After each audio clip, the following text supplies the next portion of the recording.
இல்ல யோக்கியவாரா செம்பெடுத்து உள்ள வைக்கிற மாதிரி அண்ணாமலை அவர்களை விமர்சனம் பண்றதுக்கு உங்களுக்கு என்ன தகுதி இருக்கு மிஸ்டர் சமூகத்துறை அமைச்சர் அவர்களே? எல்லாருமே உங்களை மாதிரி நினைச்சுக்கிட்டீங்களோ? அதாவது ஒரு மாசம் முன்னாடி வரைக்கும் தளபதி விஜய் அவர்களை, அதாவது கரூர்ல இருந்து ஓடி போன கோலை 41 பேரை கொண்ட கொலகாரன் அப்படி இப்படின்னு சகட்டு மேனிக்கு பிஜேபி பெத்து போட்ட பிள்ளை அப்படின்னு சொல்லி விமர்சனம் பண்ண அதே ஆள் தான் நீங்க. இன்னைக்கு அவர்கிட்ட போய் சேர்ந்துக்கிட்டு அவர்கிட்ட அமைச்சர் பதவியை வாங்கிட்டு இன்னைக்கு அப்படியே எங்களுடைய முதலமைச்சர்னு மாறி மாறி விட்டுறீங்களே, உங்களை மாதிரி எல்லாரும் நினைச்சுக்கிட்டீங்களா? ஸோ இப்போ நான் யாரை பத்தி பேசுறேன்னு கேட்டீங்கன்னா, அதாவது நம்முடைய சமூகத்துறை அமைச்சர் இருக்கார்ல, அதாவது வன்னியரசு அவர்கள், அவரை பத்தி தான். அதாவது இப்போ வந்து பார்த்தீங்கன்னா பாஜகவில் இருந்து விலகி அண்ணாமலை அவர் பார்த்தீங்கன்னா புதிய இயக்கம் தொடங்கியிருக்காரு, கட்சியாக மாறப்போகுது. ஸோ அதை பற்றி எல்லாருமே அதை பற்றி விமர்சனம் பண்ணுறாங்க. அதாவது பார்த்தீங்கன்னா என்னதான் இருந்தாலும் இது பிஜேபியோட கையால் தான் இவர் செயல்படுறாரு, பிஜேபி தான் தமிழ்நாட்டில் காண முடியாதுன்னு இவர் வந்து வேற வழியில் இவர் வந்து பார்த்தீங்கன்னா இயக்கத்தை ஆரம்பிக்க சொல்லியிருக்கு விஜய்க்கு எதிராக அப்படி இப்படின்ட்டு ஒவ்வொருத்தரும் அவங்களுடைய நிலைப்பாட்டை சொல்கிறாங்க, விமர்சனம் பண்ணுறாங்க. ஆனால் அதில் இந்த சமூகத்துறை அமைச்சராக இருக்கக்கூடிய வன்னியரசு அவர்கள் வைக்கக்கூடிய அந்த ஒரு விமர்சனங்கிறது தான் நம்மளால ஏற்றுக்க முடியல. பயங்கரமான ஒரு ஈட்டடிக்கும் வருது. ஏன்னு கேட்டிங்கன்னா, இவரெல்லாம் வந்து என்ன ஒரு இதில் உலகமே நம்மளை பார்த்துட்டு இருக்குன்னு இவங்க தெரிஞ்சுதான் பேசுறாங்களா இல்லை தெரியாம பேசுறாங்களா எனக்கு புரியல. ஏன்னா அவர் சொல்றாரு, இது எப்படி தெரியுமா இருக்கு, அண்ணாமலை பிஜேபியில இருந்து வெளியில வந்து புதுசா கட்சி ஆரம்பிக்கிறது படத்துல வந்து பாத்தீங்கன்னா மாறு இடத்துல வரும்போது மறு வச்சுட்டு வருவான்ல, ஸோ அந்த மாதிரி மறு வச்சுட்டா நான் வந்து வேற ஒருத்தர மாறின மாதிரி காட்டுவாங்களா, அந்த மாதிரி இருக்கு. ஸோ அப்படின்னு ரொம்ப நக்கலா ஒரு விமர்சனத்தை வச்சிருக்காரு. நான் அதுக்கு தான் அவருக்கு வந்து பதில் கொடுக்குன்னு நினைக்கிறேன். அதில் அதாவது வாங்க மிஸ்டர் சமூகத்துறை அமைச்சர், இதுக்காக தான் நான் வெயிட் பண்ணிட்டு இருந்தோம் அப்படிங்கிற மாதிரி.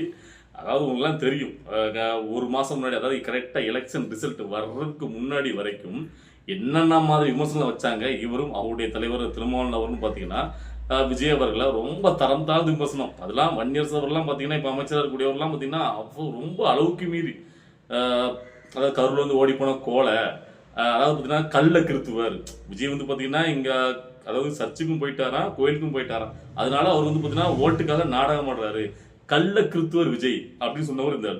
அது மட்டும் இல்லை, அதாவது 41 பேர் கொலை பண்ண கொலகா இப்படின்னு விமர்சனம் பண்ணி பிஜேபி பெத்து போட்ட பிள்ளை, பிஜேபிக்காக இங்க இவர் வந்து வேலை பார்க்குறாரு அப்படி இப்படின்னு தரம் தாழ்ந்த விமர்சனங்களை அப்படி எவ்வளவுக்குள்ள வன்மமா வைக்கணுமோ அவ்வளவுக்குள்ள வன்மமா வச்சவர் தான் இந்த சமூகத்துறை அமைச்சர் இருக்கக்கூடிய வன்னியரசு அவர்கள்.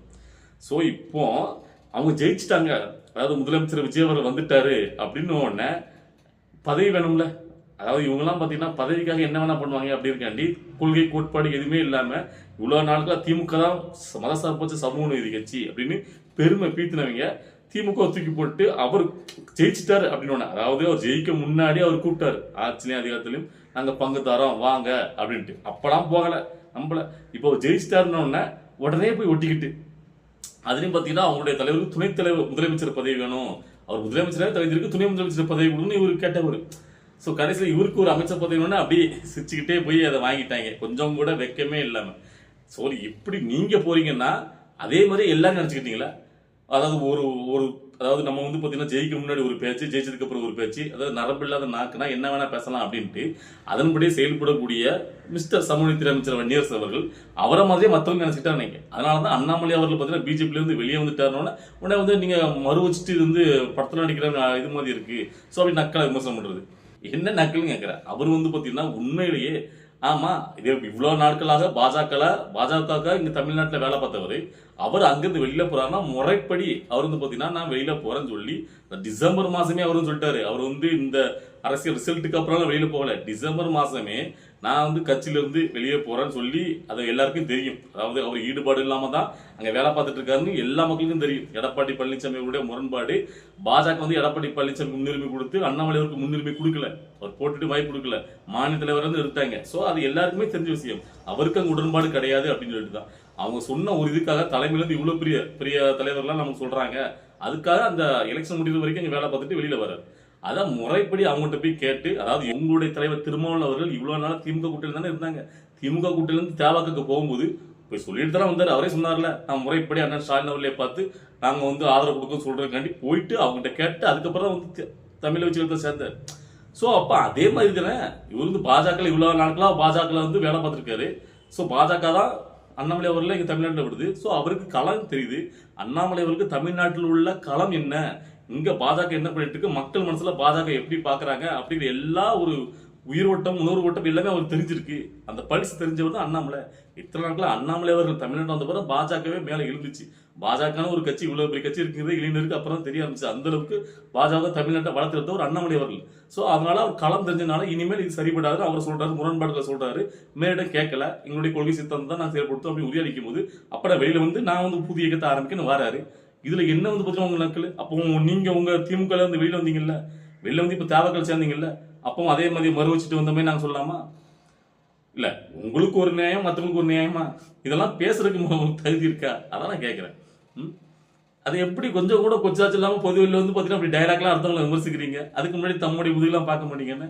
சோ அதே மாதிரி இன்னொரு விஷயத்துக்கு இந்த இடத்துல நான் பதிலீடு கொடுக்கணும்னு நினைக்கிறேன். அதாவது இப்போ அண்ணாமலைகள் நேற்று தான் பாத்தீங்கன்னா தனி இயக்கம் ஆரம்பிக்க போறேன்னு அவர் வந்து ஒரு வீடியோல பேசினார்ல, அப்போ லாஸ்டா சொல்லியிருந்தாரு ஒரு லிங்க் உண்டு, நான் வி த லீடர்ஸ் அப்படின்னு சொல்லிட்டு ஒரு லிங்க் வந்து அனுப்புறேன், அதுல என் கூட சேர்ந்து பயணிக்கணும்னு நினைக்கிறவங்க அதுல வந்து ஜாயின் பண்ணுங்க அப்படின்னு சொல்லியிருந்தாரு.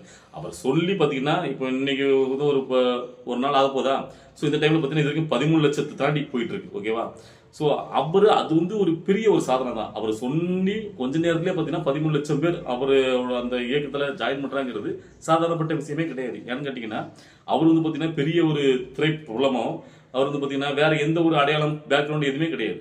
ஒரு சாதாரண ஐபிஎஸ் அதிகாரியா இருந்தவர் பாஜக வர்றாரு, இப்ப பாஜக உதறி விட்டு தான் வராரு.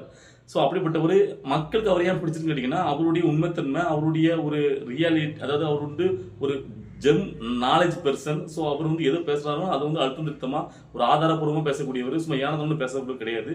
ஸோ ரொம்ப தைரியசாலி. ஸோ இதெல்லாம் மக்களுக்கு இளைஞர்களுக்கு ரொம்ப பிடிச்சு போயிருக்கு. ஸோ அதனுடைய அர்த்தமாக தான் ஒரு நல்லா படிச்ச ஒரு ஐபிஎஸ் இருக்கிற ஒரு கட்சி ஆரம்பிச்சு வரும்போது அவருக்கு நம்ம சப்போர்ட் பண்ணணும் அப்படின்ட்டு அவ்வளோக்குள்ள இளைஞர்கள் இளைஞர்களும் சப்போர்ட் பண்றாங்க. அதனால 13 லட்சம் தாண்டி இப்போ வந்து சேர்ந்துருக்காங்க.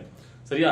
இதை வந்து பாத்தீங்கன்னா இப்போ சில பேர் வந்து பாத்தீங்கன்னா அது வந்து பாத்தீங்கன்னா போர்ட்ஸ் வியூ, அது வந்து பாத்தீங்கன்னா அந்த ஆன்லைன் மூலமா ஸ்கேம் பண்ணி அந்த வியூஸ் ஏத்துறாங்க, அங்கிருந்து போறாங்க இங்கிருந்து போறாங்க அப்படின்னு சொல்லி அதுல ஒரு விமர்சனத்தை வைக்கிறது நம்மளுக்கு அது ஏன் இப்படி பண்றாங்க அப்படின்னு தோணுது. அதாவது குறிப்பா அது வந்து பாத்தீங்கன்னா தமிழர் வெற்றிகளத்தை சார்ந்தவங்களும் அதை வந்து பாத்தீங்கன்னா போர்ட் வின்னு சொல்றது, அதான் அவங்க நல்லா புரிஞ்சுக்கணும். எதிராளியா இருந்தாலும் உங்களுக்கு பிடிக்காதவங்களா இருந்தாலும் ஒரு விஷயத்த அவங்களுக்கும் ஒரு சப்போர்ட் இருக்கானா அது ஒத்துக்கிற மனப்பான்மை வேணும்.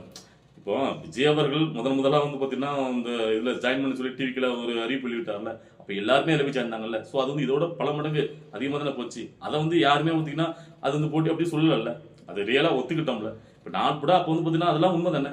ஸோ அதே மாதிரி அடுத்த ஒருத்தர் வராரு, அவருக்கு எங்களுக்கு சப்போர்ட் பண்றாரு, அதையும் ஒத்துக்கிற மனப்பான்மை வேணும். நான் எல்லாரையும் சொல்லல, சில பேர் வந்து பார்த்தா அது போட் வியூ ஸ்கேம் பண்ணி ஏத்துறாங்க அப்படி இப்படின்னு எதுக்குதுன்னு கேட்குறேன். ஒரு நல்ல ஒரு எதிர்கட்சி ஒருத்தர் வராருன்னா அதை வரவே இருங்க. ஓகேவா? எதிர்த்து களத்துல வரும்போது அதை சந்திக்கிறதுக்கு தைரியத்தோட சந்திங்க.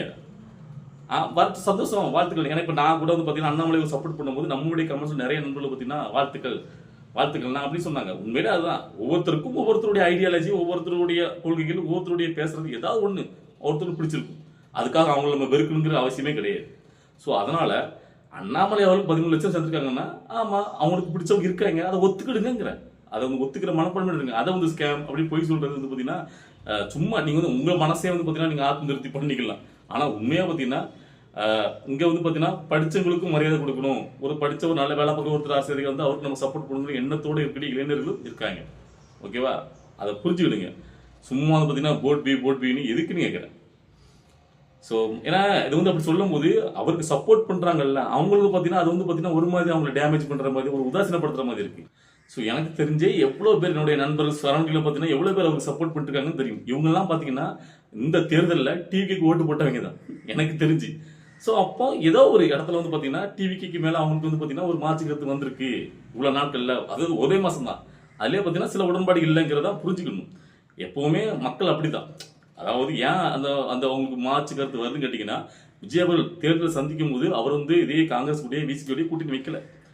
நல்லா பார்த்துட்டீங்க. ஏன்னா இந்த விசிகாங்கிறது திமுக கூட்டணியில் இருந்துச்சு. இல்லை இவங்களுக்கு வந்து ஓட்டலாம் திமுக போடுறவங்க போட்ட ஓட்டு, டிவிக்கு போட்ட ஓட்டுலாம், அதாவது விஜய் வந்திருக்காரு தனியா நிற்காரு, அவருக்கு நம்ம கை கொடுக்கணும், அவர் ஜெயிக்க வைக்கணும் அப்படின்னு நினைச்சு மக்கள் ஓட்டு போட்ட அந்த ஓட்டுகள்.